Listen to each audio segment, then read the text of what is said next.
Welcome back to a morose, downcast, depressed view from the Ninian this week as Cardiff suffered their first defeat of the BBM era against Bradford on Saturday.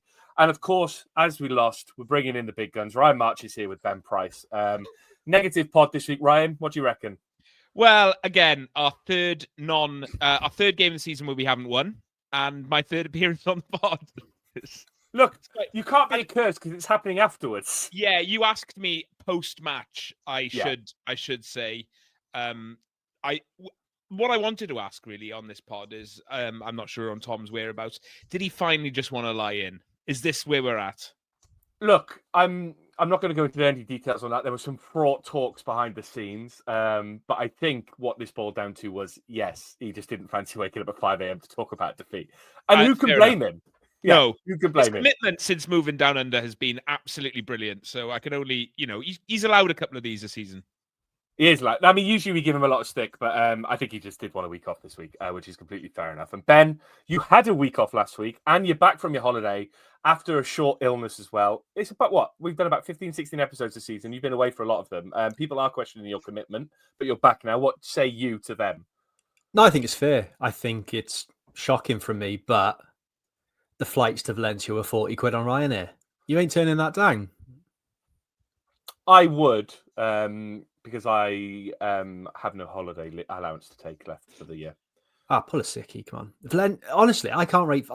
What a city. It looked lovely from your photos. It did look lovely. Yeah. Big fan of Valencia. So yeah, 40 odd quid for that. I was like, not turning that down. Medically cleared to fly on the Friday, flew out on the Sunday. Lovely job. There we go. That's exactly what you needed. Right, we're going to get into it. But first, I'm introducing a new level of interactivity into the podcast this week. I am wearing a signed and worn training jersey from a Cardiff City legend. I'll flash up the autograph on the screen. If you think you know who this is, I'll give you a clue. He scored a pretty important goal in a season around 22 years ago, maybe slightly longer. Pop it in the comments if you're watching on YouTube. Tweet us if you think you might know who it is. We'll give you a shout out if you get it right.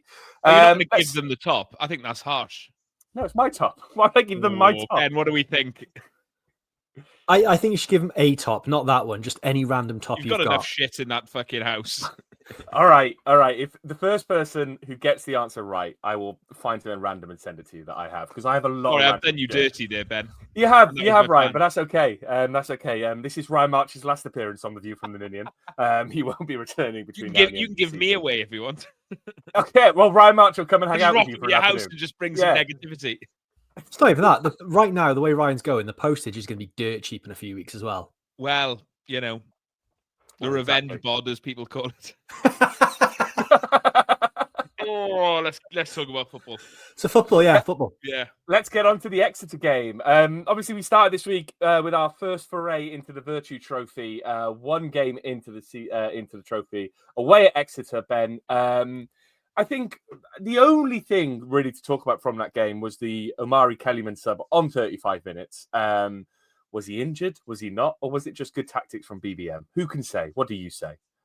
It sounds like it was just pre-planned. They were like, we either bring him on with 30 minutes to go or start him. And they were worried that the game might be done and dusted by 60 minutes to go or 60 minutes in. And it wouldn't be worth bringing him on. So that's why they started him.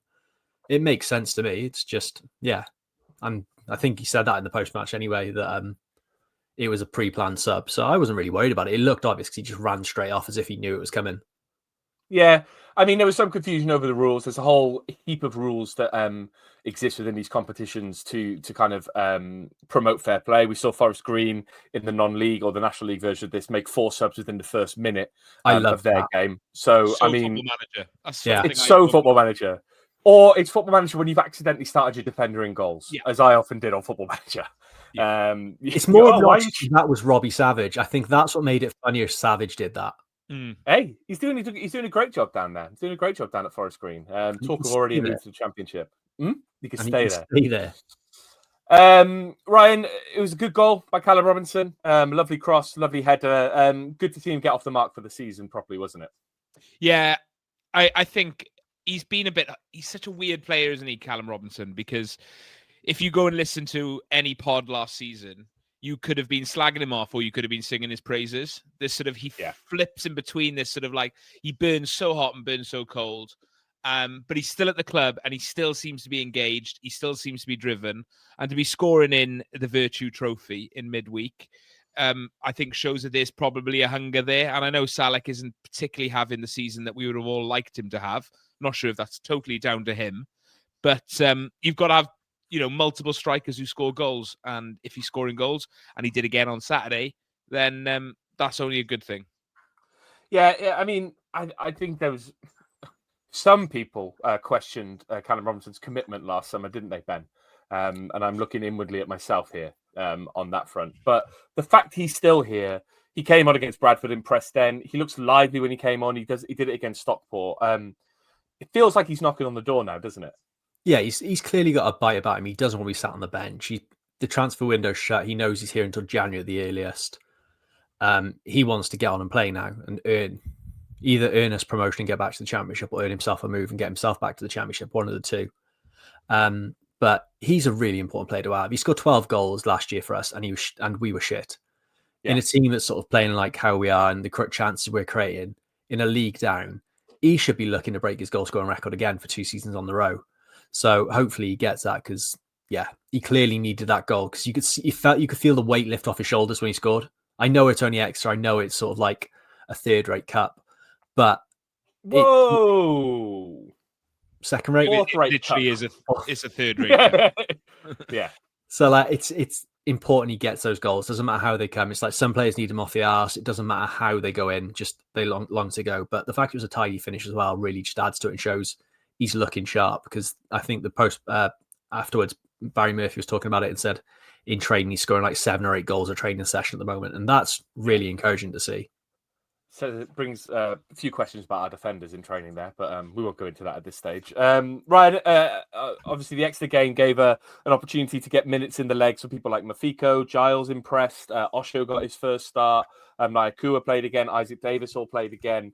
It bodes well, doesn't it, that a lot of the players you've mentioned there put in good performances, and obviously some of them did start on Saturday, but it's important for a lot of these players to get those minutes and get minutes in their legs, isn't it? Yeah, we spoke about this last week, and this is what this competition has to be for us: is to get important minutes in legs for our sort of not necessarily fringe players, but our rotational players. And obviously, we'd like to win it. Of course, we would. But yeah, it was great to see Troy Parrott. I keep calling him Troy Parrott, but that is a different player, isn't it? He plays for Spurs. I've done the same about 4 times. Made his debut as well. So it was a worthwhile exercise. And we are now 12 years unbeaten in that tournament. So really good stuff. Right, 12 years, as in 12 years not obviously in a row, but 12 years of playing in the tournament. Nope, we're just unbeaten for 12 years. We haven't lost in the Virtue Trophy since 2002. It's more than 12 years, is that right? It's more than 12 years, right? It is 13 years. Good math. It was the 2002-2003 season, which has thrown me. But we should wait for him to work this out, or? Oh my God, yes. In fact, I'm missing a decade, aren't I? Dear me. Wow. This is embarrassing, isn't it? Right, we're all old as fuck now. I hate to break it to you, but we are old. Well, Ryan, you've gone as red as the red card that was shown to Cian Ashford. So let's talk about that. Who wrote that in just then? Because I had forgotten about it. Me. There you go, Ben. I'll come to you. Cian. Poor bloke. Bad week for Cian. Do you think the first yellow was harsh, Ben? Because I do. I do and I don't. I can see why it was given. The ref had to do something. The ref was poor all game and didn't really get it. It was a weird game from start to finish. It felt I've never seen a cup game feel more like a preseason friendly in my life. It never got going because the ref didn't want it to. And he just tried stamping a bit of authority by carding both players, and it's harsh, but I can see why it was given. Yeah, I thought, it's one of those, isn't it, where he did get involved. He didn't need to get involved with the player, but the Exeter player was clearly the aggressor, which made me think that potentially he could have booked him and let Ashford away with a warning, because it just felt like he was sticking up for a player, for his teammate. But Ryan, there's no excuses really about the second yellow, is there, when you're kicking the ball away like that? No, it's silly, isn't it? Why are we, the question's got to be asked, and he's had a tough week. I don't know, maybe you don't know what goes on behind the scenes. His head might not be in it, and Yeah, he's just got to learn from it, I guess. That young players make mistakes, don't they? And I'd rather him have made the mistake in the Virtue than in the league. So, yeah, hopefully he'll learn from it. And by virtue of getting that red card, well, hey, he's now suspended for the next Virtue Trophy game, as they don't carry over into the league, obviously because he played on Saturday against Bradford. But the final thing to say on the Virtue, Ben, is we're top of the group. 1 game, 1 win, 3 points. We're ahead of Arsenal, Newport and Exeter in that group. 23 years unbeaten. 23 years unbeaten. We got there in the end. Surely, Ben, we're putting a run together and we're going all the way to probably the quarterfinals, or we'll lose to someone like Burton. Yeah. But it's still like north and south up until the semi, isn't it? There's like a player. It's like, yeah, I never know when they basically win the south to get to the final. Yeah. Yeah. So, yeah, it very well could end at Burton. I quite like the League Two. The thing I like about this trophy is that sometimes League Two teams go on a massive run and seem to make the final quite often, and that could be quite fun. Like, it would be kind of us to be flying in the league and lose to Accrington Stanley in like the semi-final. Yeah, but I'd quite enjoy that anyway. More so than before we move on, sorry, just because I've got the stats up, who's the last team to beat us in the Virtue Trophy? Anyone?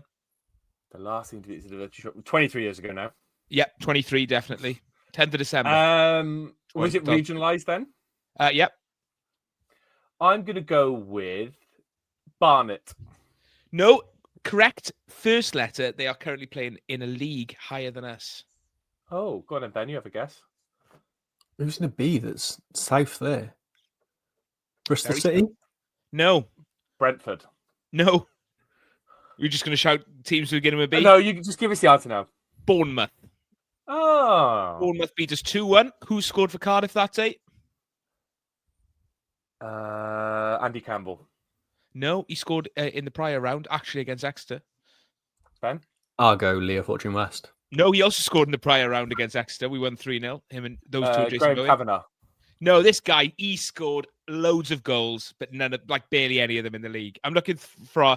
He scored twice in the FAW Premier Cup in a 3-1 win against TNS. Gavin Gordon? Yes, bang on. Look at that. Boom, boom, boom. He scored one of my favourite goals, I think, season after, where he scored like an 86-minute equaliser against Barnsley. And it started, basically, he scored at the other end, ran the whole way. And at that point, both the home fans in the Granger and the away fans in the Granger decided, right, we're going to run outside and have a massive fight. And it was fantastic. It was an absolutely grey evening. And that happened. And it kind of preceded a massive fight outside, which is fantastic. I wasn't involved in the fight, I should say. I was very young and scared at that point. Not so scared now, but I still wouldn't get involved. Right, to Bradford. Home game against Bradford on Saturday. Our first defeat of the season, Ben Price. Couple of changes. Osho in, NG came in. NG started the week before as well, so I ignore that one. But Osho came in for his full debut. There was probably some other changes that I've forgotten about now. A lot of people predicted that Bradford would beat us, and how right they were, Ben. Yeah, it's a result that I feel like has been threatening to happen for a few weeks. Yeah. As good as we've been in places, there's still been that sort of feeling that this could happen, especially after like the Stockport game. A clinical team could absolutely spank us, and that's sort of what happened. Really, like Bradford took their chances, set up really well, and deserved the 3 points. It's hard to say anything other than that. They thoroughly deserved their win, but yeah, it is a result that we've sort of been threatening to have for a few weeks now.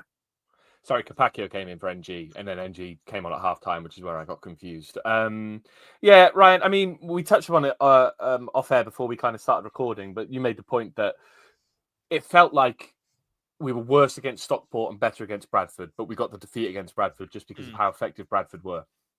Yeah, it was a weird game, and I think we created quite a lot of chances, but another day, you take 2 or 3 of them, and it's a completely different game.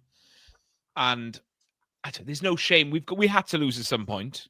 We weren't going to go invincible. It's about how we bounce back now, isn't it? That's what good teams do. We had to expect a defeat. We've lost to a very good team, and a team that had a great start and look really good, and will no doubt continue to be pretty good throughout the season. And it's about bouncing back and going again, and hopefully getting back on track. Like you said, it feels like we've got away with a couple in the last few weeks, Stockport and probably Port Vale, even Wimbledon to a degree. Even Luton to an extent. And Luton to an extent, yeah. We've got away with got away with points when we shouldn't have. So it all levels out, doesn't it? Across the season. We can't do anything stupid and start losing our heads, despite Ben's screen name being Head Loss FC today. It is very much, get back at the training pitch, a nice distraction in midweek, and we go again next weekend. Yeah, I think I'd sum up the game as much as Bradford were really good for their win, and we probably did deserve to win. If the game had ended 3-3, I don't think anyone could have had complaints either. And I do also think, to an extent, when you look at Bradford's first 2 goals on another day, they just don't happen. The first goal was an absolute worldie, and I think they worked that corner beautifully, but he struck it so beautifully, and I don't know if he's got that within him to do it every week. And then Osho's penalty we'll talk about in a bit more detail coming up. But before we get into that, Ben, I mean, we've talked about in recent weeks about Yusuf Salek, but is he going to, someone mentioned it on as a comment last week, is he going to have to get punched in the face to win a penalty? Because there was a moment in the first half where he's clearly being manhandled by a defender. He's clearly impeded by the defender, and the referee just waves it away. Yeah, it's a weird one. It's similar like the Kiefer Moore tax, isn't it? Because you're a big lad, you've got to be really, really fouled to win a penalty. If it's the other way and sort of the attackers, like if Salek's doing what the defender's doing to him, the referee straight away is calling us a free kick. I don't know what it is, especially in League One with these referees, but it is worrying that, like, part of me thinks he's seeing the stuff on Salek not giving a penalty and then looking at what Osho does and think that's a questionable decision, but gives the striker the benefit of the doubt. That sort of seems where the level is for penalties. Do you say Osho's penalty was? No, I think the referee's looking at that saying, "Oh, it might be a penalty. I better give it just in case," because that's how the level the referees are going for with this. Yeah, penalty. I see what you're saying. Let's talk about their first goal, Ryan. I mean, last season Oxford came to us and they were only ever going to beat us with a worldie, and they did. Obviously, Bradford, I think, probably a better team than Oxford, frankly, at the moment. But that first goal is a hell of a strike, isn't it? Yeah, if you're gonna concede your first goal from open play, make it good, isn't it? And it very much was. Probably, if we're picking holes in it, someone should have been. Will do.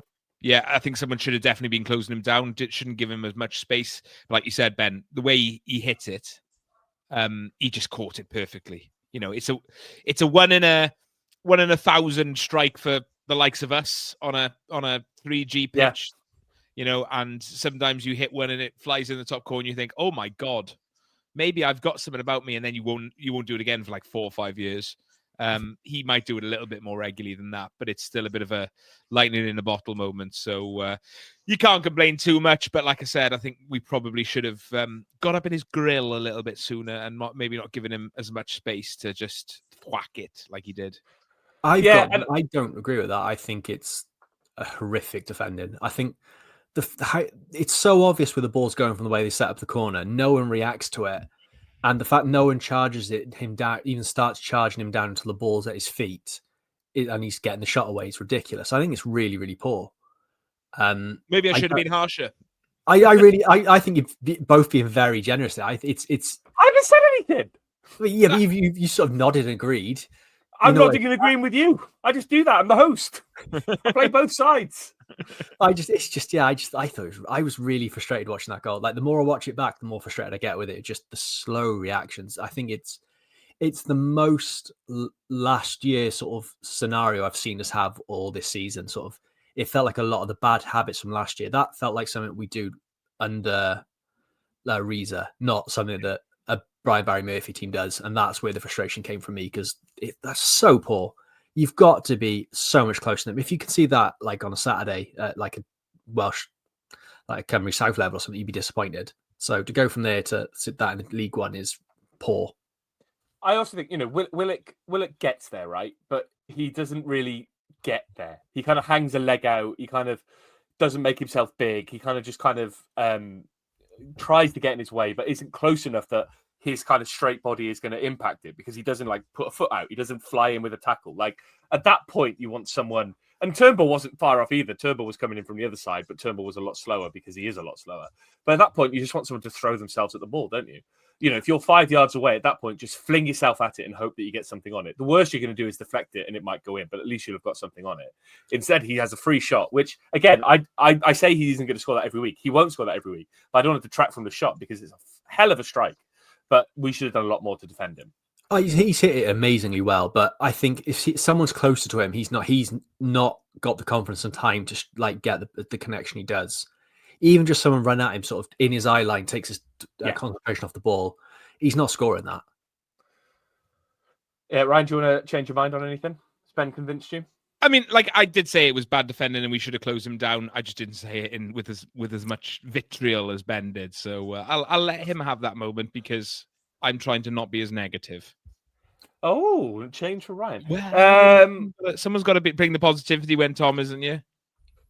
Let's talk about their second goal. Ryan, is it anything other than a rush of blood to Osho's Rush head? of head, yeah. Rush of head to Osho's head. I think he picked up so much steam by sprinting. Yeah. It was one of them when I was watching it, I was like, fucking hell, fair play. He's got some fucking wheels on this. He's flying there. And I think he just couldn't stop. So he thought, well, I've got to try and make the tackle and just slightly mistimed it. I think the striker or the attacker does well to sort of knock it back inside. Yeah. Sarcevic, by the way, just shave your head off, mate. You are holding on. That was my one big takeaway from when I rewatched the highlights this morning. Just like, come on, mate. Just let it go. Shocking. But yeah, he does well to knock it back inside to sort of, let the ball loose before and Osho comes flying through him. But, it's one of them, sometimes you got to shoot to score and sometimes you've got to slide to tackle, if that makes sense. And it was funny, wasn't it? And he was laughing as well. Yeah, he was laughing as well. You can see he's almost in disbelief at what he's done, but also, I could have got it. He's thinking. Yeah, I don't know. It's like it's silly. But he was. I think when you are running that fast at that pace on a pitch that has probably been really nicely watered, and it rained like hell yesterday as well. He probably he hit the ground and kept going and happened to take out the man and. Just happens sometimes. It was Sol Campbell-esque, wasn't it? Was that England game where he just slides like for miles, 6,000 miles? It's just one of those. He went down before the lad cut the ball back, and like you said, the momentum was there because he's a big lad. He's going to such space. That's why he laughed because he's just gone. Well, this is happening, isn't it? There's nothing I can do right now. We're both getting clattered here, mate. Brace yourself. I mean, fair play to Sarcevic. He was very clever to nick it back inside. A part of me just thought, if Osho's made up all that space, because he covered back so quickly, and that was impressive in itself. But why not just stand him up? But, as a defender who likes a rash tackle myself, I did fully, when he kind of did it, I just kind of went, yeah, fair play. Yeah, fair play. That was good. Fair play to Sarcevic. I think he was a bit of a thorn in our side yesterday, and that penalty he took, Ryan, it gave Trott no chance, did he? He just hit it really hard. Yeah, he smashed it. You don't save them, do you? As the old cliche goes. But yeah, you should still shave his head. That's my verdict. All right, let it go, mate. Despite all that, Ben, it did feel like we were very much still in the game, weren't we? After the goals went in, there was a series of chances. Turnbull had a shot that was kind of saved on the line by Toure, their defender. We had Ashford had a volley that he just put wide. There was a header from Salic that I think took a nick off someone before the keeper was able to get it on the line.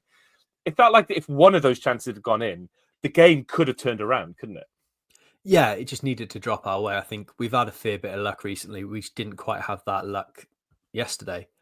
And a lot of those, I think, like Turnbull will be really disappointed he didn't score. I feel like if he's played a few games, I think he'd probably score that. I think Ashford, if he's on form, definitely scores at least one of his chances. There's the header, there's the volley. Yeah, I forgot about the header. Volley. There's Salic hitting the crossbar.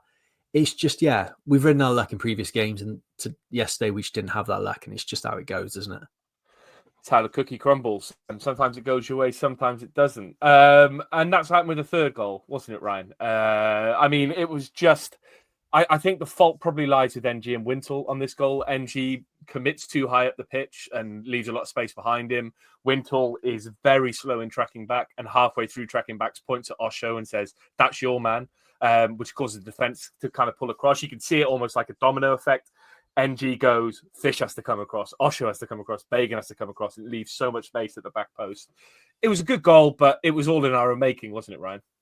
Yeah, frustrating one to concede, especially because we, up until that point, we'd only conceded penalties and, humdinger from the edge of the box, the Thunder Bastard. Yeah. So, yeah, Errol Bullock would have been sat on his big throne of money, probably thinking, I knew I was right about those pair. Which I'm sure would have brought a smile to his face. But yeah, what can you say? It was a frustrating one. I think where we were in the game, if that is maybe at 0-0 or it's a bit tighter still, then those mistakes don't happen. But I think you start throwing too much at it, that everyone gets a little bit disjointed. And I think that was just a case of you don't concede that goal as your first or second of the day. But when it's 2-0, then, you start throwing in a few more mistakes because you start throwing men forward and stuff. And it was just a bit of a victim of where the game was. And frustrating as the whole game was. I mean, that's a classic goal that we conceded at 7-aside on a Monday. I know exactly what happened there.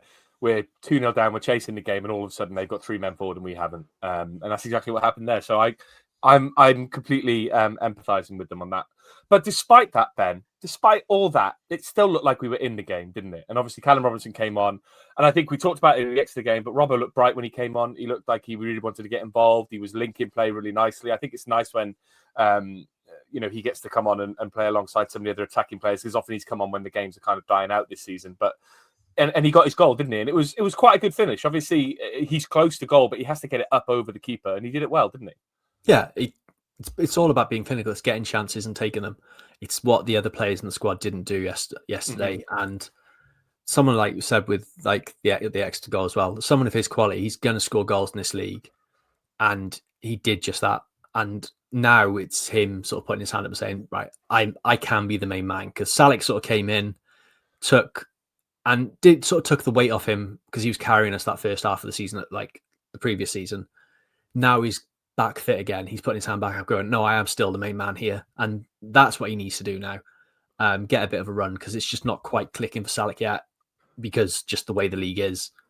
So I think it's really important he scores that. And like you said, it's a really, really smart finish. It's not easy. It's a tight angle, sort of near post, get it lifted up over that without skying it. Because it's very easy. You see those launch over the bar a lot of times, especially when you're having a day in front of goal like we were yesterday. I feel like any other players burying that 20 yards over the bar. Ryan, we've kind of touched upon it but already at times this season, but obviously Salek scored last week, but another week, another frustrated performance from Salek. I'm not saying it's all his fault. There are problems with the crossing, which we'll talk about in a bit. A lot of set pieces are overhit, but he's cutting a frustrated figure at times as well. Should we be more worried about him than we currently are? I don't know. I think he's taken some adapting to this league. Maybe the extra physicality, the fact that he has been sort of manhandled at times and not got, stuff hasn't gone his way. He's a sort of striker that feeds off that sort of chaos, and I don't think we create enough chaos. Almost we're so precise now, aren't we? Yeah, we're so much more precise. Whereas, under previous managers, there was no guidance, that we would just lump the ball forward, get it in the box, and he thrives on those sort of, second balls and those sort of loose bounces. And he hasn't had those opportunities. And when he has, he's taken them. I think that goal at Stockport summed it up last week. I don't think we should be too concerned. He might. I think there's a few players there now that could do with maybe a little break. I think there's a few. I was looking at it and I thought there's a few players that could, like the Osho inclusion. It's a difficult one. I don't know if you had this on the agenda, but I'll talk about it now anyway. But like Osho, for example, we've signed, a very high quality centre back, and I'm sure when Brian Barry Murphy had him in mind, it was to be his first choice centre back. But we've now broken up Fish and Lawler, who have been pretty solid for us all season, and it's like, well, should we have done that? And you look at it yesterday, and it's like, maybe that was a bad thing. And but then when you sign a player to come into that position, you then don't want to sit him on the bench every week. And I know like everyone will play, but there's certain parts of a lineup that you'd like to see consistency in, and I think centre backs is definitely one of those. Well, yeah, and I think Lawler might have been injured and all that kind of stuff. Yeah, but I think I completely understand where you're coming from with that, and I do think the success of the early part of the season was built on a spine of players, and it included Lawler and it included Will Puskod now. I think Puskod was pretty good yesterday. Yeah. I think he was one of the more solid players on the pitch, and I think he's probably going to be the person who. Is it going to be Lawler and Osho? You don't spend that amount of money on someone like Osho and not play him, as you said. This is the thing, isn't it? Lawler is so good, and like we did miss his passing yesterday. And I thought Osho had played some really nice passes anyway. Yeah. But imagine him and Lawler playing the ball out from their feet. We'll miss Fish's diags then, though, won't we, Ben? Yeah, but I think you're spot on. Watching Osho and throughout the game, you're looking at it going, and you can see exactly what BBM signed him for. And the idea is it will be him and Lawler carrying the ball out because both of them are confident on the ball, can take the ball out, play it forward, and break lines from centre back, which is huge. It's exactly what he wants. So unfortunately, with Puskod will be, especially unfortunately for us, he will be the man I think that drops out and comes in and out of the squad because, you can see it will take him time to get used to back in League One. It's going to happen, but he's going to be a baller for us. I think he's so good on the ball. It will just be a few weeks getting back up to speed and he'll be flying and we won't be questioning why he's back in the squad because it's similar to Trott, isn't it? Turner started that game. Yeah. First game of the season, played incredible, saved penalty, all of that looked brilliant. Did you say penalty?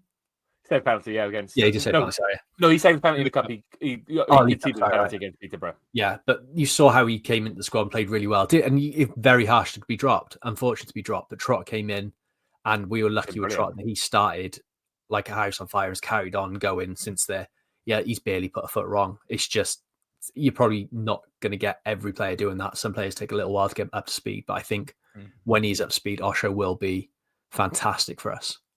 And on back to my original point of what I was trying to make about some parts of the game some parts of the team shouldn't be changed too often, but I think there's other parts of the team where players and positions benefit from bringing someone out and putting someone in.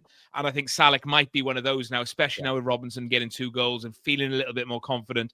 Bring Salek out of the team, let him sort of have a rest, maybe take the burden off him. Then let him get hungry again, get off the bench a couple of times like he did last season when he came in. A few of those important goals came late as he came off the bench. Yeah. And I think there's a few other, we'll get on to Kean Ashford in a bit. He's another one that I think just needs a bit of time out of the team. Maybe even Ryan Wintle. He's played, I think, every game so far. I think he started. Pretty much, bar in the cup games. So, sometimes you need to pull a player out and sometimes it's about consistency. And I guess good managers know when to do that. And I think for Salek, which was the original point of this all those minutes ago, he does need maybe a little break. And I think the cup game in midweek and then next weekend will probably be the prime time, especially, away at a team like Wigan, to maybe pull him out and let Robinson have a go, who is clearly enjoying his football at the moment. To summarise, we're not worried. No. Very good. Catch all of that out in the edit. TLDR. No, we're not worried. It's cute you think we edit this. Yeah. Shut up, Ben. Stop ruining my scene. Isn't it? It's just authentic lads having a chat about Cardiff City. Like we're in the pub. Nothing to do with sheer laziness. Nothing at all. Nothing at all. No, I am not a lazy man. What was I going to say? I did ask the question. Did anyone think at that point we'd get back in it? I did instantly put when Robinson scored £5 on us to draw. Because the odds were quite favourable. Not to me, though. I lost the bet. Well, funny old game. I do think that if we'd come away from that with a draw, we'd probably be sat here going, what a performance to get a draw from that and all that kind of stuff. It's just obviously the loss frames everything in a negative view. I think fair play to Bradford. I think the one thing you can say about them, they travelled in massive numbers, Ben, and it's not an easy place to get to Cardiff from Bradford. Travelled in massive numbers, made a lot of noise. Great limbs. You could see almost, and I don't mean this in a patronising way, but when the third goal went in, that it would cut, you'd see cuts to the crowd and they'd be having a great time. Yeah. And it was they almost couldn't believe themselves that they were at that point 3-0 up at Cardiff, because they've obviously only just come up from League Two. So I think fair play to them for having a great day. And Ben, they're going to beat quite a few teams this year, aren't they? Because they play a very effective brand of football. Yeah, they're sort of what I think we could be in a few months. There's a lot of similarities between the two. Probably they don't probably hold the ball as well as us, but there's stuff that we can definitely take from them. But the main thing is that is a team with momentum, and in football, like you've seen with Wrexham last year, momentum's huge. Yeah. Like it's such a cause, like such a important thing to have. We've lacked it for years, and that's why we've ended up where we are. And I think that makes our season more impressive. Because you look at a team like Plymouth, even Luton, Luton especially last year, you get used to losing, don't you? Yeah. And sometimes when you go down, it's hard to try and find that rhythm. So I think, sorry to interrupt, Ben, but like that, I think also frames how impressive we've been up until now not to lose. Yeah, definitely. I completely agree with that. And it just looks fun for them, doesn't it? Like it's a big, big club. Like I remember like being a kid and they were in the Premier League for a couple of years. It's a huge club. The support is always fantastic. Their kit, let's be honest, that pinstripe are there, lovely shirt. They've got a lot of good things going for them. So yeah, it's nice to see some fans enjoying themselves once. And it was just a shame we were pecked by the chickens. And this brings to an end the first episode of Pecked by the Chickens, which is a new podcast from Ben and Ryan, where we talk effusively about Bradford and the Bantams. No, fair play to him. You don't mind losing when you have been beaten by a team who've put in a better performance, so fair play to him. Let's go over to Twitter, twitter.com/VFT Ninian. The numbers are up, Ben. We're up to 50 comments this week. That's how you know it's been a bad week, because everyone wants to get involved when things are bad. The Raspin Dog, benefactor, no overreaction on my end, just a bit disappointed. HMS pissed the bed, went for a voyage this week. Ashford not on form, needs a spell on the bench. Not just me that thinks Capaccio should sometimes just hoof it into touch. Second to every ball. Bradford just better, will bounce back. Jake, we were slow and wasteful at times. The ref was a shithouse. Other than the pen challenge, Osho looked good and comfortable on the ball. Josie Wales, strange atmosphere in the ground when we started to lose. Where was the roar from the Canton stand to support the team? Ryan, have we already forgotten how to lose this year? Yeah, we've always been such a level-headed, normal fan base. It's nuanced. It's everyone just understands what's going on, and it's weird, isn't it? Because I was saying this because obviously I follow Penabont as well, and for years Penabont have been like upward trajectory, and it's always we win more games than we lose. So when you do lose, it's almost like fucking hell. What the hell is going wrong? Oh my god, what's like we're falling off, and then you have like maybe another all right result, and you're like okay, and then you win 2 games on the bounce, and you're like great. So like I said, it is all about the bounce back, but not like Cardiff fans that overreact. No, we like to keep it chill. Giggsy, I don't know what was worse. Seeing Gethins under 9 look like they never played football before, seeing us out-battled by a decent Bradford team, or putting petrol in a diesel car at 3 a.m., meaning I didn't get home until 6 a.m. this morning. I think on a scale of things, I think you've gone from best to worst there, because at least Gethins under 9s will learn how to play football. The middle one you can accept. And not getting home to 6 a.m. after filling up the car at 3 a.m. sounds like hell. So I've ranked it for you there, Giggsy. MJCCFC didn't play well and deserved to concede 3 or 4 versus Stockport. Didn't fix any of the issues and did concede that many and got what we deserved. Got tough games coming up. Have to shake it off and really get the performances going, because the next run of game are big clashes at the top. John T.M. Williams listened to a podcast featuring an interview with Robbie Savage. He was saying that when his players were one-on-one with an opponent, he would expect them to take them on. Didn't see that from Willock or Kellyman yesterday. Matthew James Ali says, absolutely hate losing, and yesterday was no different, but a result like that could prove a blessing and allow us to take stock of where we really are as a team. A reality check for the players and fans, but I hope he provides a platform for us to knuckle down and kick on again. Keep the faith. Ben, that is a way of looking at it, isn't it? It's good that this has come now and we have a lot of time to rectify it. Yeah, and like no disrespect to him, but that's the most rational response Matt Ali's ever done. No, he's spot on. He is absolutely spot on. It's just one of those. It was always going to come. And like Ryan said a few times so far, it is now all about the reaction to the players and how they come back from this, because that's going to be huge. ABZ Bluebird. I'm not an American. Why are we scared to cross the ball side to side to side and backwards all game? Took us 75 minutes to get going. Oliver Rees, those bastard chickens. It was always going to happen at some point, but the way we lost is a bit of a concern. Need a big performance at Wigan next week. Might as well pick 11 out of the 70 fans, me included, going to Burnley on Tuesday and give the lads a rest. Oliver, you do deserve a game at some point because you go everywhere with this team. Matthew Davey, once again, no need to panic. We'll win a lot more than we lose. It seems that the international break might have stopped our momentum, but we go again with another tough week ahead. Get through this, then a nice run of home games to keep us in the mix of a top 2. Di Richards, shout out Las Vegas. Just crap, really. Question, if you could have one player be in every team from when you started supporting up until now, who would it be? Di, I love you. But that question is going to have to be one we come back to because we could be here for hours talking about that. Ryan, I can see your face is really mulling that over. We'll do a separate video on that at some point. That's a really good question. But we could really extend this pod into the 2-hour mark if we carried it on. Ella Espinola. Gordon. Who? Gavin Gordon again. Why not? I thought you said Tomlin Gordon. I was like, what? You've made the perfect mix of Lee Tomlin and Gavin Gordon. That's a mental mix of player. Doesn't know where his legs are, but he's really good when he gets them. Ella Espinola could have been 4-all, but 61% possession. Keeping the ball is all well and good, but you have to do something with it. Sven Carr, important not to overreact. Been pretty much a mess since the international break, but we're always going to have a bad patch. Important we put things right again against Wigan. Top 3 crisp flavours too. Walker Sensation, salt and vinegar Pringles, and beef roysters. Or steak roysters, T-bone steak. Ben? Salt and vinegar, any kind. Good. Especially chipsticks. Flaming hot Monster Munch. Oh, yeah. And Frazzles. Frazzles are good. Ryan? Oh, I forgot about Scampi fries as well. Go on, Ryan. You say an atrocious shout. Yeah, awful. Go on in, Ryan. They can change, and they do change. Currently is McCoy's Thai sweet chicken. Nice. I think it's Tyrrell's sweet chili and red pepper. Oh, someone's got an office now, haven't they? Yeah, hello.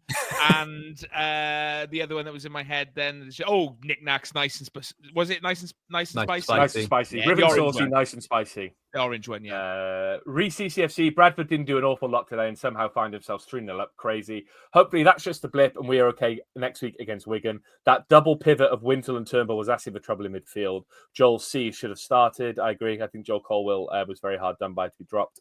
Lee Spear, I think it's worth remembering that we spent 0 on transfers. I think we spent a bit on Usher, but I take the point. And BBM is relying upon a lot of younger players. Today is a yardstick and something that was always going to happen at some point. It will serve as a big learning curve for management and players. Chris the Watt says Bradford were clinical. We were not. Now it's time to see how we bounce back. Bluebirds passed. Switching ends ruined everything. Rick Lewis says no need to panic. But I've never seen it happen so much as it has happened this season because I think we switched ends against Luton, switched ends against Wimbledon away. And now it happened on the weekend. That's 3 in sort of 8 games in the league that it's happened in. That's got to be a world record. Old school tactic, isn't it? Yeah. And it does affect it because it spoils me. It annoys me. I'm not going to lie. For me, watching any game like that, it does wind me up. It unsettles everyone. So it works. Rick Lewis, no need to panic. It's 1 loss in 8. I'm sure most would have taken this at the beginning of the season. No shame in losing to a good side like Bradford. We'll be back stronger for it in Brian Barry Murphy, we trust. It's a fair point, isn't it, Ryan, that it's probably the raised expectations that have led to some of the reactions we've seen to this game because Brian Barry Murphy has done such a stellar job so far that a loss like that feels a bit more consequential. Yeah, 100%. Like I said earlier, like when you get used to winning games, so when you do lose, it's like, oh my God, what's gone wrong? Yeah. How has this happened? Whereas, it's a game of football. There's no guarantees, especially in League One and the other English Football League divisions. And yeah, I mean, you make a rod for your own back. So maybe finally, losing, it was a bit like Craig Bellamy's Wales as well. The longer a streak goes on, the more it becomes a thing. And the more like you sort of almost care more about the streak than the actual results. So like, if it means that, Brian Barry Murphy can look at what went wrong today yesterday, sorry, and start making changes to improve it. We've got like the monkey off our back. We've lost now. Fine. Move on. Carry on. Maybe it's a blessing in disguise. I mean, a loss is never a blessing in disguise, but I think you know what I'm trying to say. I understand what you're trying to say, right? I get it's like the Undertaker at WrestleMania. Yes. What? I don't know enough to tell you for sure, Ben, if it, is it the Let's same? just go with it. Let's just go with it. It became a Bluebird, thing, didn't it? So when he did lose, it was absolutely massive, and we didn't want to get to that point, did we? Exactly. We didn't want to become like the Undertaker. No, a massive racist. You don't want to be like no knees or whatever. Allegedly. Bluebird John, unfortunately, we got bullied all over by the pitch by a very decent team. Lost count of the balls across the box we failed to score from. Bit of a tough one to take, but we're going to lose sometimes. Let's all of us react positively. Rodri, they look like the team we're trying to become. We'll get there. Need to get more crosses in for Salah and get Robertson and him on the pitch at the same time and take Bagan off corners immediately. What a mad sentence. Imagine saying this time last year, we want to be Bradford. We want to be like Bradford. And also, Joel Bagan would be taking all our corners. Yeah, insane. I think he was on loan. Was he on loan this time last year? He was in Belgium? He played a bit like... No, year before. Paul says one game, so let's not get carried away. We didn't play too bad. I think some players could be more positive with the ball. Bagan seems to only want to pass backwards. Ashford last few games has no confidence, taking people on or crossing a ball. More time or time to change. We'll talk about Ashford shortly. The Welsh Wombat says, I get the idea behind possession-based football, but fuck me. Why can't we play the ball forward sometimes? Ball went backwards too much, and when it did go forward, there was no support or clear plan. Controversial maybe, but Salak doesn't work in our system. Hopefully just a blip. Sellers says, terrible performance in a reality check by a better side. Winter went missing, and as soon as we went 2-0 down, only to pop up for their third. Very lucky Eli King is out injured. Oshu made a mistake for the pen, but seemed to make an effort after. Win Howells. Football is a simple game, complicated by tactics. In some games, we need Warnock ball. The Martini Police says the first team we've played this season that have shown any sense of the clinical touch and defended well against our 10-minute spell in the first half. Hopefully take a lot more positives out of this game than negatives. And can we stop using Ashford as the scapegoat? Again, we'll talk about that shortly. Mark D says Winter and Turnbull defensively looked poor. A few seemed to give up after 3-0. Isaac Davis deserves a start. Poynton was outstanding for Bradford. Gareth Davis said Stockport gave us the warning. Bradford hammered it home. Some of our social media fans were annoying me anyway. Pipe down. It's only September. Forza BBM and the young squad. Z says Willock was absolutely awful. Clearly didn't want to track back at all. Mike Jenkins, Wintle made no impact today apart from getting booked, and Willock is allergic to tracking back. What's new? Richard Endicott said, I said to Nathan Trott after the game, put it behind you. He said, I did 3 bloody times. Anyway, can we give a massive shout out for the program designs this year? They're superb. Here, they are superb. Baz T says, this has been coming. We rode our luck quite a few games already, but the results have papered over the cracks of some poor performances. James Webber says a fair review of the game, which is in my tweet, which is that we could have won, deserved to lose, but it could have been a draw at the same time. Aidan Jones, no overreactions. On a different day, we could have scored 5. They took the lead with a great goal, and then we gave away a silly penalty. It's how we react from this at Wigan now that counts. Was always going to have bumps in the road. Sam Rees is at Turnbull ever turned up for us. Tim Wegner says it could have been 5-5 easily. Good game, and very nice to see a side come out to try and take us and not sit back. Moments which have gone for us in other games didn't today. Lewis Casey said, Ben, they had the man whose name you'd love to touch, and we couldn't get near him. Do you know what that's a reference to? Max Power. There you go, mate. I thought I'd let you have that one. Thank you. Ellis Roderick, they were clinical. They were more clinical than we were. Not overly concerned, but need to put things right at Wigan next week. Isaac has done enough off the bench to deserve a start. Adam Cameron says shades of last season with hedge dropping as soon as we went down. In fairness to Bradford, they played well and had Wintel's number, who was lucky not to be sent off from the very first minute. GG the Bluebird, I hope people don't overreact too much after today's result. It's how the boys react to this. Jimmy actually quite enjoyed the game today, as stupid as that may sound. It was just a simple case of being beaten by the better team. We were far from shit, just not clinical enough. Positives and negatives to take from it. That's something, isn't it, Ryan? Because last season, a game like that would have been absolutely dismal. But instead, we stuck to our principles, played some quite nice football, and on another day, it could have been a draw. Yeah, it was, to be fair, like, from all the responses, everyone is quite level-headed. You know, we've made jokes about people losing their heads. I haven't seen anything too drastic out there, and I think that's a sign that, you know, looking at the game as, you know, we did all right, and we've done all right this season is no shame. Everyone seems to be, if that comes after a dire run, completely different set of scenario, but I've seen one head loss. I'm going to put it out there. Okay. I mean, he's a lovely bloke, but Henry say is off his head. The fact at some point, like his tweets yesterday, and one of the responses was, Henry, we can't put players on growth hormone Surely that says it all. It was just a mental response. And really, he did suggest if you I'm sure you will follow Henry. He did suggest we put Siopis on HDH, which is quite a mad thing to say in a professional sporting environment. Love you, Henry. I love him. I think he's a great bloke, but it really in quite a sea of calm. It was pretty level headed, and I saw that. I was like, well, that really stands out now. Just a mad reply. Gareth Dunning says, no overreaction here. Seen enough football. Perfect game plan. Done a job on us. Decent team. Reality check. And we simply take stock and get back to it. Great runs and on to the next one. That's the spirit. That tweet sounds like what the word bubble from this podcast would be. Yeah. Do you mean if you put all the words into AI and they created one of those bubbles? It's just all the phrases we've used. Bennett Stone, Bradford way more aggressive and clinical. Our passing side to side and backwards caught us out today. Bradford destroyed us when it mattered. Time for BBM to study where we can improve. We're just too slow in the final third. No threat. This is a good one, which is I will take away and look into. Adam Tibbs. I know there are bigger issues out there today, but can any of you remember the last time we were conceding penalties this often? So far this season, we're conceding them at a rate of 1 every 2.75 games. Is the naivety and in and around our own box just a drawback of such a young team? I remember the last season at Ninian Park, we had almost like a world record for the most penalties in the season. We got something like 11, 12 penalties, which is why McCormack ended up on about 20 goals that season. But I will look into when was the last time we conceded this many penalties, because it does feel like a lot. Yeah, on the other side of it then, the first year we had in the Premier League, we didn't have or concede a penalty until we played Stoke. Yeah. And it must have been February or March, and then we conceded one and had one in the same game. Yeah. Yeah, I remember that. I'm just going to get my laptop charger. It's that time of the pod again. Go get your laptop charger. This is the weekly segment where Ryan goes and gets his laptop charger. What I hope is this does become a regular thing, but that picture behind him every time changes. I would quite like that. That would be really good.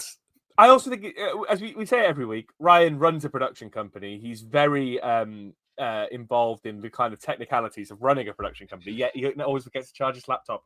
I'm a busy man. Are you? Frisbee 13, lots to learn from. I enjoyed watching Bradford, which is weird. Can you think of any opposition team that you felt positive about after they have spanked us?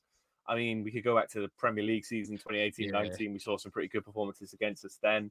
I remember years ago, it was around the same time as this player, who, if you comment in the YouTube video under the comments, you can win a prize from me for guessing who he is. Gordon. It's not Gavin Gordon. Around this season, I think Northampton beat us at home 2-1, and Marco Gabbiadini scored a worldie from about 55 yards. I saw him having a cigarette in the dugout after the match that day. Really? Yeah, Rolls Royce of a footballer. The upper grandstand bar. And we just run around the fucking ground when we were kids, when our dads were having a beer, and when the players are doing their warm down, having a cigarette on in the dugout. Absolute ledge. Scored from about 50 yards. It was amazing. We were probably in the same part of the ground that day, Ryan. But because I was in the upper grandstand as well.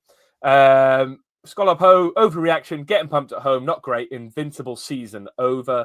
Brian Chew, don't know what game people were watching, way too much space for the first half, and then he wants to make changes 3-0 down. Ashford was diabolical too. Blue Army, Fish or Puscott and Lawler are our first pick centre-halves going forward. Look better when both are playing, fair comment. And a Bristolian Bluebird, just play Davis, has flair and tenacity. Thanks for all your tweets, twitter.com/VFT Ninian. Right, let's talk about Kian Ashford briefly, Ben Price. We've moved on from Chris Whitlock as our scapegoat, and we've moved straight on to poor Kian Ashford. He's not having a good time at the moment, is it? But it feels slightly unfair to make him the kind of focus of our ire, doesn't it? Yeah, it feels like wingers are patchy. He's a young winger. He's going to be patchy. But some people are getting him a lot, and it does feel very uncalled for, especially for one of our own. You sort of don't expect it from our fans for players that sort of come from different clubs, but it feels a lot more jarring when it is a youth player that's come from our team. That sort of the amount of time we've sung he's one of our own the last few years, and he's sort of been a bright spark in a very grim time. It feels very unfair on him. He's not been great. I think you can clearly see he knows it. He's cutting a very frustrated figure on that pitch, and to see it sort of turn so quickly is a bit of a worry. Yeah, and I think there are times where it's a lack of support around him, isn't it, Ryan? You know, he's getting down the line, and he's obviously being asked to play a certain role by BBM, which is pull as far wide as you can onto that wing and get players in support, and kind of move the ball that way. He put in a couple of really good crosses yesterday. There was the one that the Turnbull chance came from his cross. It was Salah who nodded it back.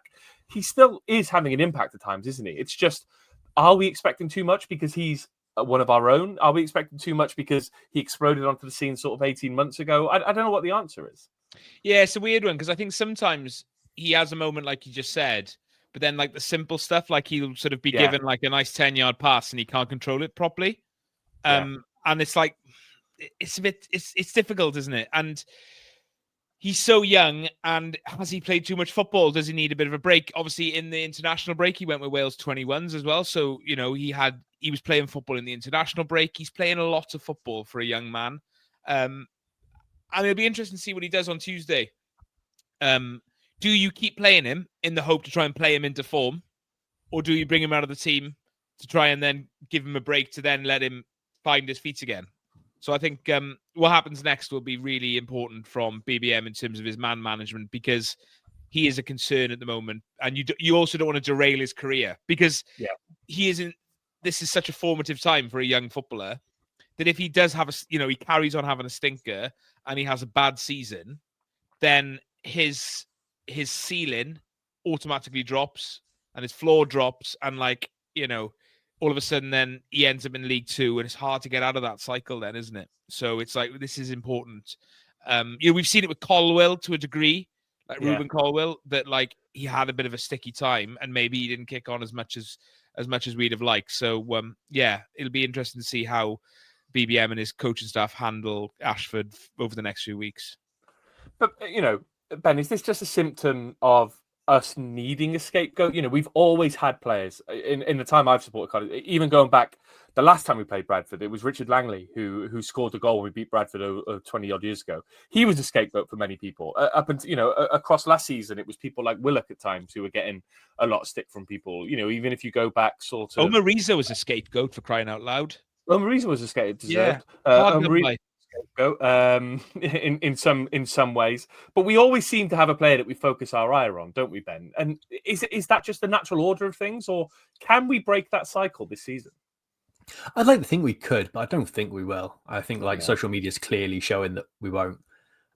It's such Twitter at the best of time is so reactionary, and it just feels weird to be doing this when things are going quite well. But you can't be immune from criticism. I think there are times where players need to be criticised, and I think Willock has been poor. Ashford has been poor. There you go. See, never changes, is it? Yeah, it's underlying prejudice. It's just poor, isn't it? But it's come at a time where Willock has sort of kicked on, and sort of the last few weeks has been very impressive, and it's just. It's like now we've gone right. Who else do we focus on? Who else is playing badly now? But I also think Ashford's very unlucky that Tanner's injuries happened when it has. I think if Tanner was there, he's a natural replacement for Ashford on that right hand side. Whereas it's clearly from the way he's played so far that he sees Davis on the left, and Davis is the Willock replacement, and Tanner was the Ashford replacement, or vice versa. And that's sort of where it comes now, is how do you manage that? Is that where Callum Robinson comes in and plays a bit of football now, and that's where he gets his start? There's options that need to be looked at in this, because, like Ryan said, it could be very detrimental. I think it's quite clear he needs a break now. We've tried playing him into form. It's not happening. He got a very, very petulant red card against Exeter. Then sort of what I didn't like was him giving it the big one to the Exeter fans as he's walking off, just as it almost cost us a goal. I think just for his sake, pull out the spotlight sort of few weeks, even if it's a case of drop down and play with the under-21s for a game, just something like that, just to get a bit of form, get back enjoying your football again, and sort of get your head straight, because there's something not there. And like you said before, it might be a case of it might be something going on at home. You never know. Footballers are human. He's 20 years old. Yeah, and it's a lot, isn't it? It's a lot to take on this season. It's a lot of pressure. I couldn't imagine dealing with that at 20 years old. No. Christ, it's more pressure and stuff I could deal with. 20,000 people sort of weekends hanging on you, having a good game. It can't be easy at that age. So just sort of give him a break and he'll come good again. He will pop up with moments like he did against Ipswich when he sort of burst onto the scene a few years ago. there'll be plenty of times for him to will really enjoy, and he'll be enjoying his football and bring us success over the next few months. Hate to be that guy. It was Southampton, wasn't it? Yeah, well, Southampton. He scored against Ipswich as well, didn't he? Did he? I think the first you goal are right. All blur that time, to be fair. I remember Southampton. O'Dowd just scored late. Southampton was his first goal, wasn't it? Yeah. The winner. Everything else there, apart from that one mistake, Ben, which you do lose marks for. Everything else you said was really nice. Sorry, Ben. I'm just a stickler for when these, And to be fair, he's googling it now. To be fair, you did call me out on my math. I mean, that's a good segue to go into the next couple of games. Obviously, it's a big week. We've got the Carabao Cup away at Burnley on Tuesday, followed with another trip to the same part of the world or a similar part of the world with Wigan next Saturday. Ryan, Ben touched upon it there. Do you think we see changes for Tuesday in terms of people like Ashford? You've got people like Naikua knocking at the door. Do you see people like Kellyman coming in? Because obviously Kellyman came on the wing on Saturday, someone who can play there as well. I imagine that we're going to see those players get minutes, aren't we? I'll be totally honest, Ben. I couldn't give a flying fuck about this game on Tuesday. Well, Ryan, why do we invite you on the pod? No, it's one of those, isn't it? It's the worst case scenario draw that we could have had. Yeah. You either 100%. Have a winnable game and you stay in the competition, or you have a big team where you're probably going to lose, but you have a good time while losing. Burnley is the fucking worst possible draw away as well. You know, I mentioned the freaks that went to Exeter last week on last week's pod. And I mean freaks in the best possible way. You know, like, you're a freak, dude. That sort of freak. But I think the people who are going to Burnley on Tuesday are like just genuine freaks. That is serious mileage on a Tuesday for a game that we will probably be second best in. But you never know. So it's an interesting one how he sets up. But I would say there's a few players who need minutes. Kellyman being one of them, like you said. Maybe you play him for 40 minutes this time. Let's bring him off 5 minutes before half time. Let's build him up a little bit. But yeah, I would like to see a bit of change, and anything's a bonus then in a game like that against Burnley, because I'll be going into it thinking we are going to lose this game and we will exit the Carabao Cup. But if we don't, then bloody hell, who knows? We can go all the way. Ben, does this feel a bit like the Sheffield United Cup game last year? You know, a game that nobody really wants. It's midweek. Obviously, that game was moved to Thursday at 7:00. It was a chance for people to ring the changes, but ultimately we did get a result there. I mean, I must admit, I don't know so much about Burnley this season, how well they're performing, but when we've gone there in recent years, we've kind of flattered to deceive, really. But with the new setup and stuff, we could give them a game, right? They're not a million miles away from where we potentially want to be as a football club, apart from being at Burnley. Yeah, but I thought we'd give them a game last time we played them at Turf Moor, and it ended up with Ethan Horvath dropping a clanger and it getting worse from there. So imagine if Wilfried Kanga's goal had counted that day, how different everything could have been. Yeah, probably not, is my guess, looking how it's gone for the All right, yeah. Nice to think about things, isn't it? Yeah. It's a patented swinging door moment, isn't it? Yeah, there you go. But I'm sort of with Raya. Couldn't give a shit. I'm more focused of just sort of putting things right on Saturday. A cup run's nice, but the realistic thing is we're going to lose a game we're expected to lose, and it's going to make Scott Parker slightly happy, and that's terrible. That's the worst bit of all this, is Scott Parker is going to be happy. Is he your new Lee Johnson? No, because I've got no personal reason to not like Scott Parker. I had personal reasons not to like Lee Johnson. I just think Scott Parker's a bit of a melt. What were your personal reasons for Lee Johnson? I, in a previous job when he was at Bristol, I was invited to a thing at Ashton Gate, and he was just a prick. Okay. Really, really just a cock. Yeah. I mean, do you know who there's no alleged manager of, Ben? Pardon? Do you know who he's currently manager of? I just had to Google him, see what he was up to. I know it's someone quite random. Go on, Ben Price might know. Where's he gone now? No, because I don't know where he's gone. So he is currently manager of Lommel Sportkring, a Belgian side in their top division, part of the City Football Group. So I knew it was something like that. Clearly a terrible, terrible person. Yeah. The original name of the club was Vlug and Vri Overpelt Ussenis, and Vlug is like slug, which is what you call him in a way. He's a slug. Plug. So there we are. And Gabby was now a postman. That's my other stuff. I've been Wikipedia during this podcast. Leo Fortune West is a social worker. Yeah, I said that last week, actually. You did say that last week. That's why I brought it back up, because I knew I'd heard it recently. Ben, quiz. There's a quiz. I know you like that is a quiz. Look, yeah, I'm going to... Players' current jobs. I'm going to do that. I'm going to... Look, we need to think about how we can make content just for YouTube, and that's what I'm going to do. I'm going to start doing quizzes just for YouTube. Yeah, and I'd love to be involved. All right, well, you're in, and you're in too, Ben, because Tom's not here. Well, all right, let's talk about how not to run a quiz. So, yeah, exactly. I'm still not over it. Let's talk about next Saturday. How important is next Saturday, Ryan, in terms of bounce back ability? I was going to answer how important is next Saturday and answer just some sort of random thing about it just being 27th of September. It is absolutely massive. Good date, 27th of September. Yeah, 2 days before my birthday, which is nice. Cardiff tend to do pretty well in and around my birthday. I think, famously, my birthday being the 29th of September, either was the day of or the day after we battered Derby 5-1 or 5-0 when Hudson scored from the halfway. 5-0, I think 5-0. It was to 0. I can remember if they scored or not. Right. And yeah, that was the fixture around my birthday. So if that's an omen, then that would be nice. But yeah, it's huge about getting back out there and stick. And what is good now about BBM and the whole sort of system is they just stick to what they do. This isn't Reza going, shit, what the hell do I do now to try and get a reaction, and then pluck in, a new formation and then put in like 6 new players just to try and get some reaction.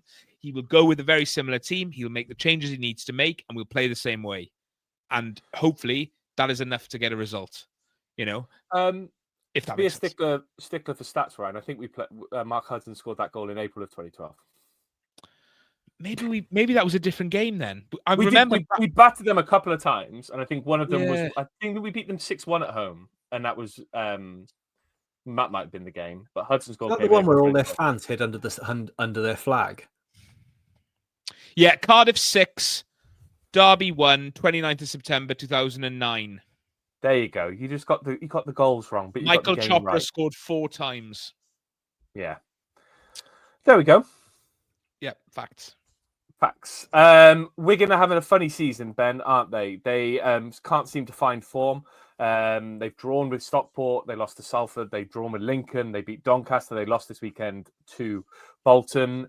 Strange old team. They've got people like Paul Mullin playing for them.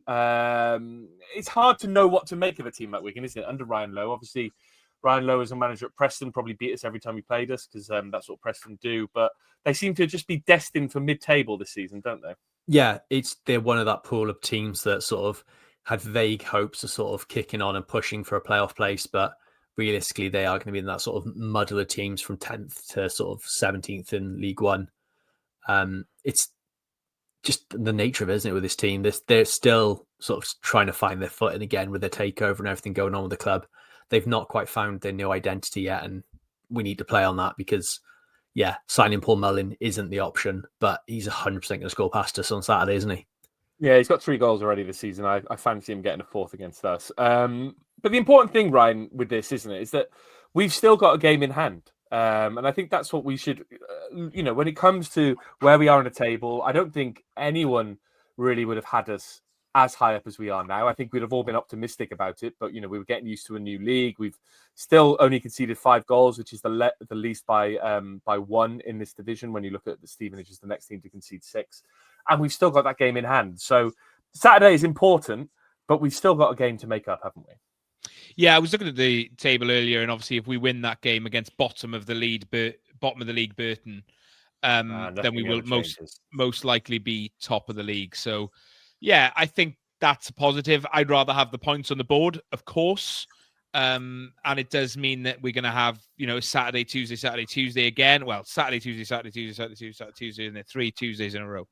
And then a 4th the following week against Newport. And then we'll likely have another game that we'll have to make up for the international break. So we've got to get used to it, the sort of stop-start nature, because we are going to be one of the teams with internationals. So, yeah, I'd rather the points on the board, but if I was to hedge my bets, I think we would probably beat Burton a week Tuesday and find our rightful space on top of the Sky Bet League One table. But the question is, Ben, are we going to beat Wigan at the JJB Stadium on Saturday? Yeah, I fancy it. I'm sure at some point Dave Wynn will be there talking about how he's broke his leg. But yeah, I think we will. I've got faith in this team now. They've earned that sort of faith over the last few weeks. When a disappointing performance has happened, they've sort of sprung back. And now it's on to them to do it again in like the biggest way. And if you can pick up a win after a loss like this, it really does sort of build faith and sort of like goodwill within everyone. So I fancy us comfortably winning.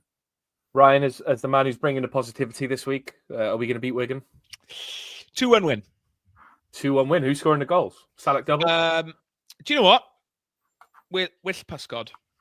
With Puskod? Get him in the goals. Why not?